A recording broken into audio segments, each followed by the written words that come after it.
સર્વ જ્ઞાતિજનો, વડીલો, બહેનો અને વાલા ભૂમિકાઓ, આજનો સરસ્વતી સન્માન કાર્યક્રમ અંતર્ગત સૌપ્રથમ તો મારું સન્માન કરવા બદલ આયોજકો, વંદનીય વડીલો અને આપ સર્વનો ખૂબ ખૂબ આભાર. શિક્ષણ એ કોઈ પણ સમાજનું મહત્વનું અંગ છે એ આપ સૌ જાણીએ છીએ અને એમાં આપનું પ્રભુત્વ કેટલું, તો સમાજમાં આપણા સમાજને આગળ લઈ આવવા માટે અત્યારે કંઈ પણ પાયો છે તો આપણા ભૂલકાઓ અને આપણા જે સમાજના શિક્ષિત વર્ગ છે એને મુખ્ય ફાળો આપવાનો રહ્યો છે.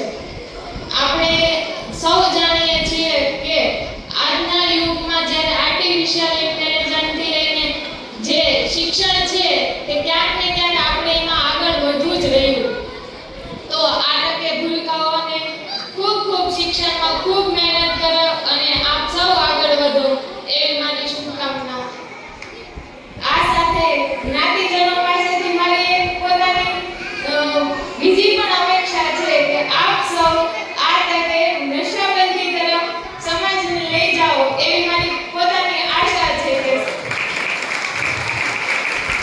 શિક્ષણમાં તો આપણે આગળ વધવાનું જ છે પણ નશા મુક્ત આપણો સમાજ બને એવી મારી પોતાની ઈચ્છા છે કે કઈ તો રાજુલા એક એવો સમાજ તૈયાર થાય કે જેમાં કોઈ નશાબંધી આપણે કેવું જ ના મળે કે નશાબંધી આપણે સમાજમાં આગળ પ્રચાર કરવો છે. તો આપણે આગળ સાથે મળી અને નશા કઈ પણ જીવનમાં કોઈ પણ લેવલ ઉપર આપણે સફળતા મળવાની છે, આપણી મહેનત મુજબ આપણે સફળ થવાના જ છે. અને બીજું કે પ્રભુ કૃપા, તો એ અંદર પણ આપણે અમુક એવા ગુણ કેળવવાના છે. હજી આપણે આગળ કોલેજમાં જશું, આગળ ઉચ્ચ શિક્ષણમાં જશું, એવા લેવલ આપણે આવશે કે જ્યારે ક્યારેક આપણું મન લાગશે કે આ તો અત્યારે ટ્રેન્ડ છે, આમાં શું કામ ના જઈએ, એનાથી શું થઈ જશે, કે ઓકેઝન હોય, આમ હોય, તેમ હોય.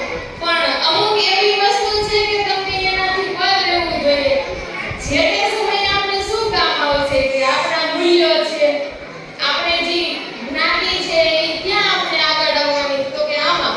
એટલે મારી આપ સૌ પાસેથી અપેક્ષા છે કે આપણે નશા મુક્ત સમાજ તરફ આગળ વધીએ. બસ એ જ. ધોરણ 9 અને 10 ના વિદ્યાર્થીઓને સન્માનિત કરીએ ત્યારે હું વિનંતી કરીશ જાગૃતિબેન રસિકભાઈ જોશી, કાજલબેન સંજીવભાઈ જોશી, પ્રતિભાબેન હેમેન્દ્રભાઈ મહેતા, પ્રજ્ઞાબેન અશોકભાઈ દવે, હંસુયાબેન આર મહેતા. આપ સૌ મંચ પર પધારો. જાગૃતિબેન રસિકભાઈ જોશી, કાજલબેન સંજીવભાઈ જોશી, પ્રતિભાબેન હેમેન્દ્રભાઈ મહેતા, પ્રજ્ઞાબેન અશોકભાઈ દવે.